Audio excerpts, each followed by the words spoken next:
Naik kedudukan, musibah. Turun kedudukan, musibah. Saya pun ketemu antum sekarang, musibah buat saya. Betul, saya sedang menimpa keadaan saya sekarang, itu musibah. Antum ketemu saya, musibah. Setiap yang kita alami. Jadi kalau musibah itu terlihat baik, maka menyikapinya dengan syukur. Musibah terlihat tidak menyenangkan, maka cara menyikapinya dengan sabar. Ketentuan musibah yang pertama adalah semua yang bersumber dari Allah itu baik ketentuannya. Awas, semua yang bersumber dari Allah itu baik ketentuannya. Cuman saat kita terima, pandangan kita kadang-kadang melihatnya ada terlihat menyenangkan, ada terlihat yang tidak seperti menyenangkan.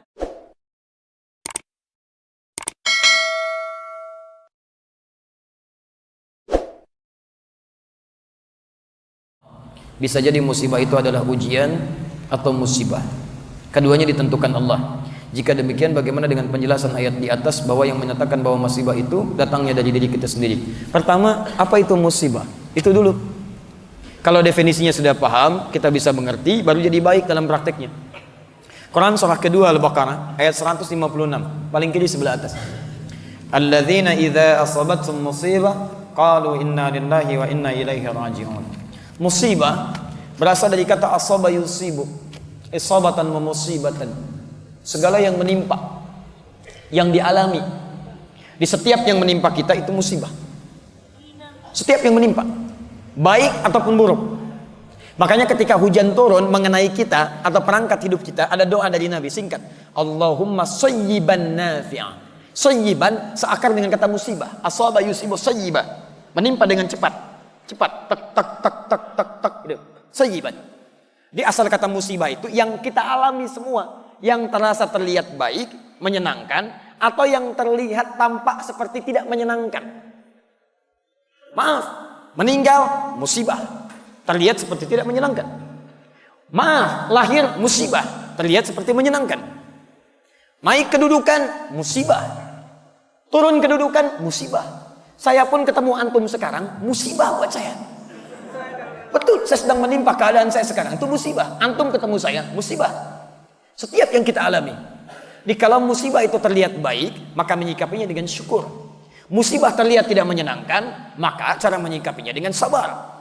Ketentuan musibah yang pertama adalah semua yang bersumber dari Allah itu baik ketentuannya. Awas, semua yang bersumber dari Allah itu baik ketentuannya. Cuman saat kita terima, pandangan kita kadang-kadang melihatnya ada terlihat menyenangkan, ada terlihat yang tidak seperti menyenangkan. Maka rumusnya adalah ketika antum melihat sesuatu yang menyenangkan, maka muncul rumus syukur di sini.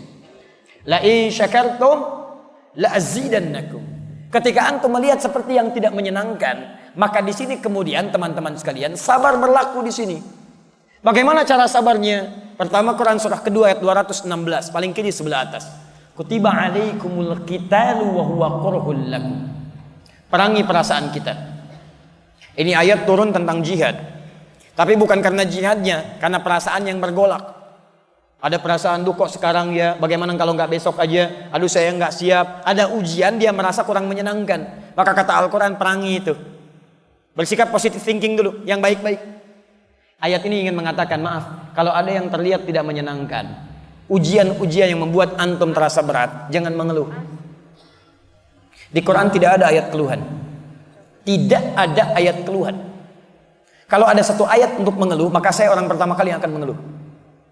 Perhatikan, sifat musibah sekalipun tidak menyenangkan, berat bagi kita teman-teman sekalian, dia diikat dengan ayat-ayat yang lainnya. Ayat pertama, Allah tidak akan titipkan musibah itu yang terasa berat kecuali bagi orang yang sanggup untuk mendapatinya. Tidak ada ujian di luar batas kesanggupan. Quran surah kedua ayat 286. La yukallifullahu nafsan illa. Tidak ada ujian kecuali sesuai dengan batas kemampuan. Jadi kalau antum sekarang punya masalah berat luar biasa, itu artinya kenapa diujikan pada antum? Karena cuma antum yang mampu, yang lain tidak. Makanya tidak diujikan kepada saya, tapi dititipkan kepada antum. Karena cuma antum yang mampu, yang lain tidak. Kalau antum tidak mampu, mustahil Allah titipkan ujian itu pada antum. Karena cuma antum yang bisa. Jangan antum mengeluh mengatakan, ya Allah, kenapa mesti saya ya Allah? Ya Allah, why me? Kata Allah, why not? Kenapa tidak? Anda yang mampu. Jadi kalau Anda nggak mampu, mustahil dititipkan ujian kepada Anda. Jadi sudah jalani, alhamdulillah, terima dulu dengan sabar. Terima. Yang kedua, teman-teman sekalian, setelah itu rumus yang kedua, setiap persoalan sesulit apapun akan bersanding dengan solusi yang semudah luar biasa. Persoalan paling sulit disebut dengan usrun. Solusi termudah disebut dengan yusrun. Ketika Allah menurunkan usrun, maka disandingkan dengan yusrun. Inna ma'al usri yusra. Fa inna ma'al usri yusra. Dalam setiap kesulitan ada kemudahan. Makanya ini rumus Quran, keluarkan dalam bentuk solusi psikologis. Begitu datang masalah, kalimat Quran tadi ramu dalam kalimat kita. Lihat kalimatnya. Datang masalah, pasti selesai. Saya pasti bisa. Saya pasti bisa, pasti selesai. Itu kalimat terjemahan yang bagus. Setiap ada kemudahan, setiap ada kesulitan, ada solusi. Pasti selesai. Ini secara psikologi membuat kita lebih mudah. Jadi kalau antum sedang punya masalah, langsung hadirkan. Insya Allah saya mampu.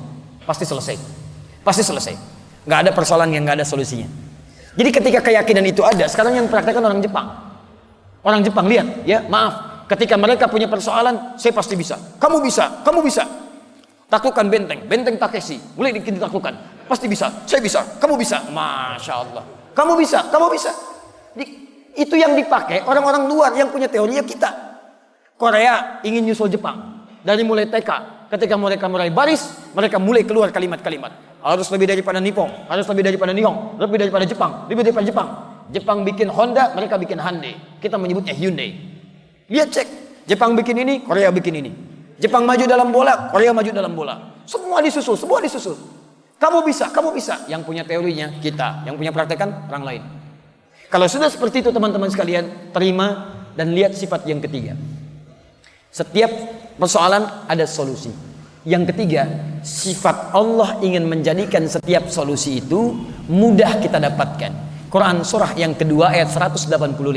Yuridullahu bikumul yusra wa la yuridu bikumul usra. Dengan persoalan itu Allah inginkan hidup kita jadi lebih baik, lebih mudah dibandingkan dengan sebelumnya. Prinsip yang ketiga, maaf, ujian itu diturunkan oleh Allah kata Al-Quran untuk meningkatkan kualitas hidup kita, bukan ingin membuat hidup kita bermasalah. Sebentar ya, sebentar. Anak SD kalau ingin lulus SMP, ke SMP, ujian tidak? Berarti ujian itu untuk menguji kemampuan dia supaya masuk ke SMP.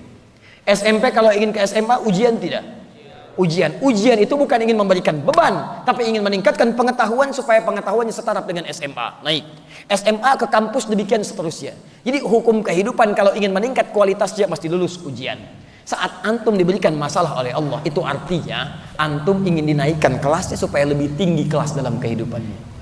Makanya ketika manhaj ini hadir dalam kehidupan kita, kalau ada masalah berat, berarti antum ingin diangkat setinggi-tingginya oleh Allah Subhanahu wa taala dalam tingkat yang terbaik dalam kehidupan. Karena itulah teman-teman, bagaimana cara menyikapi ujian? Sesuai pertanyaan ini, perhatikan baik-baik. Ma asabaka min hasanatin faminallah. Pertama, antum harus sikapi ujian itu dengan hasanah. Hasanah. Misal, maaf. Antum biasa ke masjid diuji. Ujian ringan. Quran surah kedua ayat 214. Masathumul ba'sa. Tiba-tiba kasih hujan gerimis. Itu ringan. Orang Arab kalau ringan mereka katakan labas. Nazal matar, labas. Turun hujan nih. Enggak apa-apa, labas. Orang Indonesia labasa, satukan, labas. Lewat, ringan. Kalau antum sudah mendapatkan yang itu, naik dorong. Hujan jadi deras. Masih berangkat enggak? Itu ujian. Kalau antum sikapi dengan yang tadi, Allah ingin naikkan kelas saya, berangkat pakai payung. Payung berangkat. Hujan lebih dahsyat lagi sampai banjir. Konon kabarnya sebagian dari Solo kemarin banjir, ya. Masya Allah, Allah berikan kemudahan insya Allah. Antum punya apa-apa, bantu mereka supaya keluar dari musibah yang kemudian tampak di hadapan kita itu. Ayo kemudian teman-teman sekalian, berangkat ke masjid, berangkat.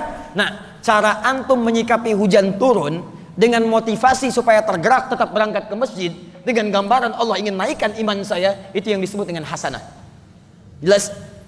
Tapi kalau antum itu sikapi, teman-teman sekalian, dengan sikap-sikap yang negatif, hujan turun, biasa ke masjid, tiba-tiba gerimis. Antum mulai malas ke masjid. Kata istri, "Pah, ayo ke masjid." "Aduh, hujan mah, kan ada payung." takut ria. Oh, takut ria, masya Allah. Takut ria. Baik, respon antum negatif yang tidak ingin ke masjid itu karena melihat ada situasi sebagai ujian padahal meningkatkan iman antum, maka disebut dengan sayyi'ah namanya. Sayyi'ah. Nah, kalau antum merespon dengan hasanah, itu bagian dari petunjuk Allah Subhanahu wa taala, tanamkan pada jiwa antum. Itu pilihan. Kalau antum ambil, berarti antum mengambil petunjuk dari Allah. Tapi kalau antum merespon dengan sayyi'ah, itu bukan dari Allah. Itu pilihan antum sendiri. Karena Allah kasih, antum gak ambil. Sifat hidayah itu selalu baik. Hidayah diberikan. Cuman persoalannya, maaf, tidak setiap orang yang diberi hidayah dia tidak mau mengambilnya. Tidak setiap orang yang diberikan hidayah, tidak semua mengambilnya. Contoh, kita diberi minuman nih. Minuman misal. Minuman itu diberikan, tapi apakah setiap yang diberi minuman mau mengambilnya? Sifat hidayah tidak pernah Allah tidak berikan. Semua orang hidup diberikan hidayah. Quran surah 29 ayat 69. Diambil, walladzina jahadu fina lanahdiyannahum subulana. Orang-orang yang mau mengambil hidayah kami.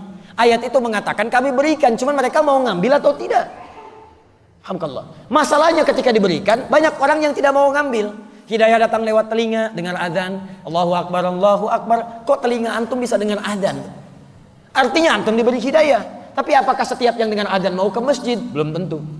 Nih, antum lewat tuh, banyak orang lewat ke masjid dari mulai subuh. Pertanyaannya, kok bisa lewatnya depan sini? Padahal bisa lewat di depan tempat yang lain.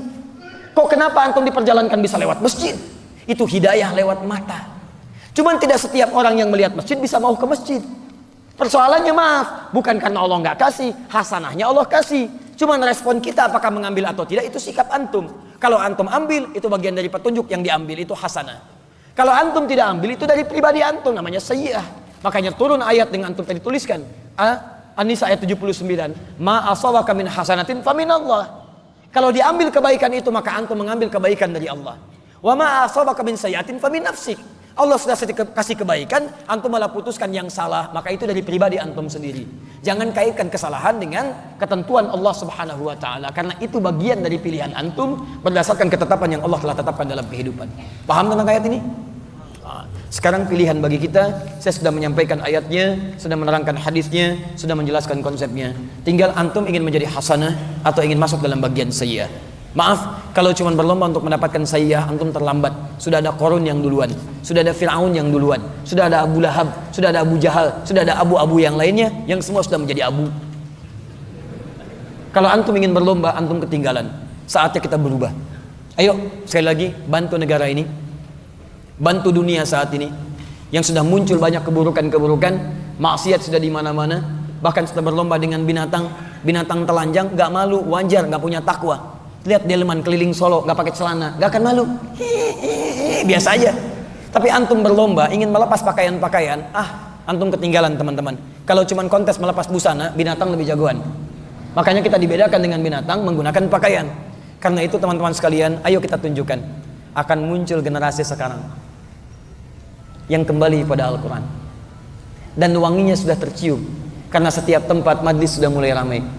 Al-Quran sudah bergema, rumah Quran sudah menyebar di mana-mana, dan itu terjadi di Indonesia, bukan di tempat-tempat negara-negara pada umumnya. Saya ingin kita tunjukkan pada dunia, kita berikan inspirasi dari Solo, sampaikan pada dunia bahwa subuh ini di Masjid MUI kita kirim sinyal pada dunia melalui stasiun Akhir TV. Mulai hari ini kita akan kembali pada nilai Al-Quran. Kita bantu bangsa kita untuk berubah dengan menerapkan nilai-nilai Quran dalam kehidupan kita. Matanya baik, telinganya baik, lisannya baik, ujung kakinya baik. Kita isi masa depan kita. Ke depan mesti ada presiden yang ahli Quran, gubernur yang ahli Quran, pengusaha ahli Quran, dia diplomat ahli Quran, militer ahli Quran. Terapkan dalam kehidupan. Yang dengan itu semua insya Allah, maka negeri ini akan menjadi negeri baldatun thayyibatun warabun ghafur, dan kemuliaan akan dicapai seperti Allah pernah berikan rahmatnya, seperti kita pernah dapatkan di masa-masa yang lalu. Teman-teman, bangun dari mimpi. Selesai tidur kita, kita mesti bangun.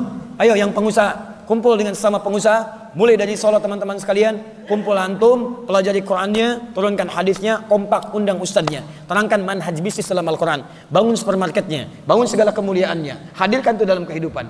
Ayo yang politikus teman-teman sekalian, ayo yang ekonomis, ayo yang ekonom, ayo yang teman-teman yang lainnya, birokrat, diplomat, kumpul dengan sesamanya, dokter kumpul, militer kumpul, kaji bagaimana rumus-rumus diterapkan dalam kehidupan.